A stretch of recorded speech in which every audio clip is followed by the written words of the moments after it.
Most people have great goals. I want to increase my income and lose weight and get out of debt and be thin and happy and healthy and have a wonderful family. But then they decide, but before I start, I'm going to take a vacation to a beautiful place called Someday Isle.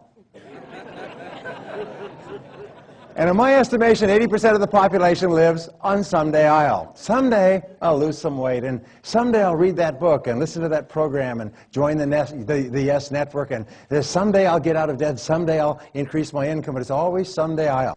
If you want to be a great success, there's one simple rule, is vote yourself off the island for life. If you decide you're going to do something, do it. You know, they've done dozens and dozens of studies over the years. They find that there's one major difference between successful people and unsuccessful people. Successful people launch. They start. They get on with it. They just do it. Unsuccessful people get the same ideas and the same information, but they've always got an excuse for not starting.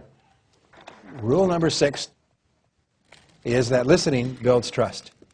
Listening builds trust. Now, if you only remember one thing from today, remember this rule, because this rule will make you popular, it will make you happy, it will make you successful, and it will ultimately make you rich.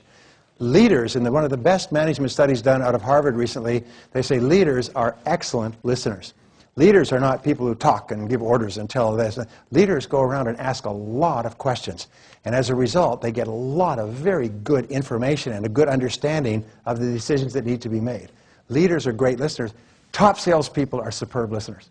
So listening builds trust. So one-to-one relationship between asking questions and getting a chance to listen and building trust, and trust is what leads to the sale. We say, first of all, there are no sales without objections. Objections indicate interest. There are no sales without objections. Objections indicate interest. If you're talking to a prospect and the prospect is sitting there impassively not responding, is this a good sign? No. But if the prospect is saying, what about this, what about that, and how does this work, and everything else, the more questions they ask, the more likely it is that they will buy. Based on our thousands of video interviews or video reviews, we find that successful sales have twice as many objections as unsuccessful sales. And this is because people process information in different ways. Some people process information by agreement. They look for parallels with what you're saying.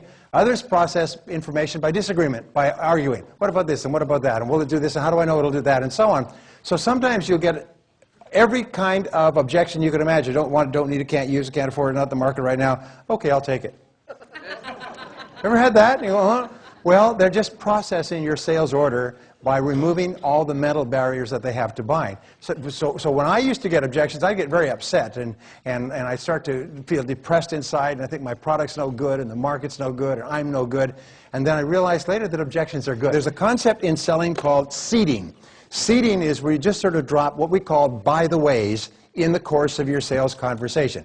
When you say, oh, by the way, people pick it up and file it away, but it's not part of your presentation. Here's one of the best by the ways. You say, oh, by the way, people say we give the very best after-sales service they've ever experienced.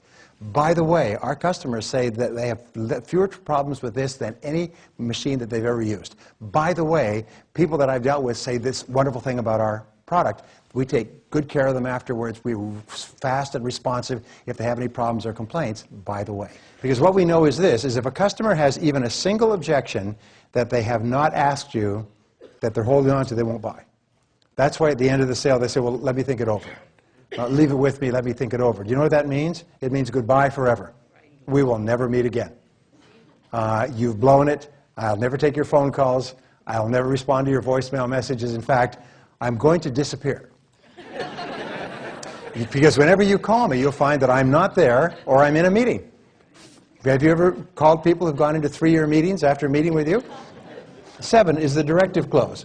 Now, the directive close is the #1 top of the hit parade close used by more of the highest paid salespeople in more industries worldwide than any other close. And it's very simple. You say, Mr. Prospect, does this make sense to you? Prospect says, yes, it does. You say, well, then, the next step is. Well, then, the next step is.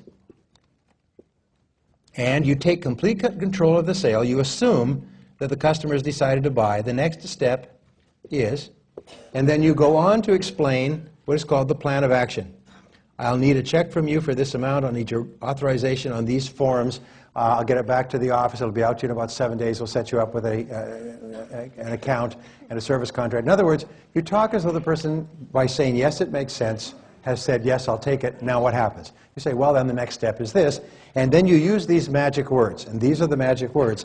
And I'll take care of all the details.